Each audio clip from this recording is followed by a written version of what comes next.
wabarakatuh. Saya Anisha Agustina dengan NIM 3231131015,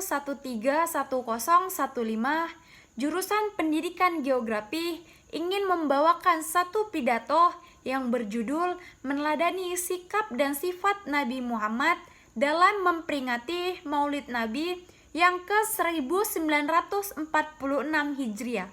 Langsung saja simak video berikut ini. Bismillahirrahmanirrahim. Assalamualaikum warahmatullahi wabarakatuh. Alhamdulillahirabbil alamin. Wassalatu wassalamu ala asrofil anbiya'i wal mursalin wa ala alihi wa sahbihi ajmain. Asyhadu an la ilaha illallah wa asyhadu anna Muhammadan abduhu wa rasuluh. Allahumma sholli ala Muhammad wa ala ali Muhammad. Walhamdulillahi rabbil alamin. Kepada semua jamaah, para ulama, ustadz, sesepuh, bapak ibu, emas, mbak, dan adik-adik sekalian.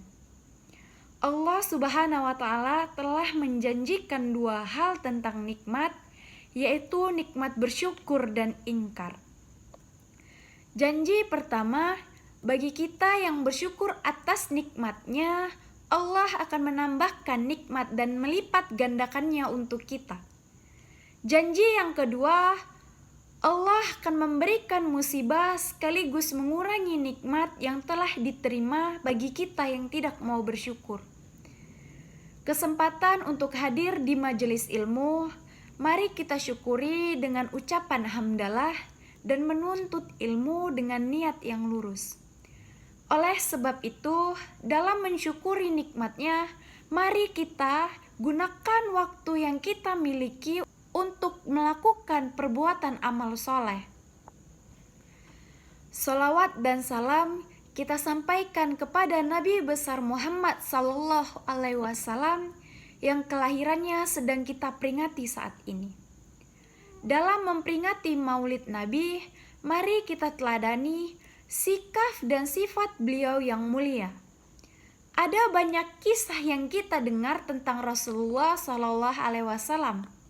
Namun kali ini kita akan membuat satu cerita yang sangat sederhana tetapi maknanya sangat mendalam. Suatu hari Rasulullah Sallallahu Alaihi Wasallam sedang mengadakan majelis ilmu di Masjid Nabi. Masjid yang sering kita sebut juga dengan Masjid Nabawi. Saat itu Masjid Nabawi masih beralaskan pasir tanpa ubin dan sajadah. Para manusia terbaik itu berkumpul di dalam masjid tersebut untuk meraih ilmu dari teladan terbaik. Di saat yang sama, ada seorang lelaki Baduy yang berasal dari desa masuk ke dalam masjid, bukan untuk sholat ataupun mengikuti majelis ilmu. Orang tersebut berjalan ke pojok ruangan masjid, menengok ke kanan dan ke kiri, lalu jongkok untuk kencing. Ya, dia kencing di dalam masjid. Apa sih reaksi Anda jika mengetahui hal itu terjadi? Marah? Ya wajarlah, bahkan para sahabat Nabi saja bergejolak dan marah. Mereka siap mendatangi dan meledakkan amarahnya. Mengetahui atmosfer diliputi dengan amarah, Rasulullah Shallallahu Alaihi Wasallam memanggil para sahabat dan menenangkan mereka semua. Rasulullah memerintahkan para sahabat untuk tidak mengganggu hajat orang tersebut dan menyelesaikan hajatnya. Nabi Muhammad Shallallahu Alaihi Wasallam memanggil orang itu dengan nada yang sangat ramah. Orang Baduy yang mengetahui bahwa di sekitarnya sudah dipenuhi hawa amarah, berjalan menuju Rasulullah. Ia menilai hanya Nabi Muhammad satu-satunya orang yang tidak menampakkan wajah marahnya. Beliau kemudian menasehati orang Baduy tersebut agar tidak melakukan hal yang untuk kedua kalinya. Beliau menjelaskan bahwa masjid dibangun untuk sholat dan membaca Al-Quran, bukan untuk buang hajat. Orang itu paham, lalu pergi meninggalkan masjid. Tak lama berselang tiba waktu sholat dan Nabi Muhammad SAW menjadi imam. Tanpa disangka, lelaki Badui tadi ikut bergabung dalam sholat berjamaah. Ia masuk ke dalam tengah-tengah barisan jamaah, dan saat masuk ke gerakan iktidal, lelaki Badui ini kembali membuat geger. Ia menambahkan doa iktidal sesuai dengan versinya sendiri dan teriakannya sangat keras. Padahal seharusnya doa tersebut dibaca di dalam hati. Orang Badui tersebut mengucapkan, "Ya Tuhan kami, bagimulah segala puji.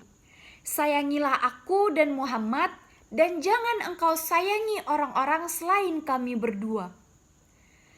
Lihatlah doa orang ini, secara rukun sholat memang salah. Tetapi jika dilihat dari sudut pandang lain, orang ini telah memasukkan nama Nabi Muhammad ke dalam hatinya. Bahkan ia telah menjadikan Rasulullah sebagai orang yang paling penting bagi hidupnya di samping dirinya sendiri.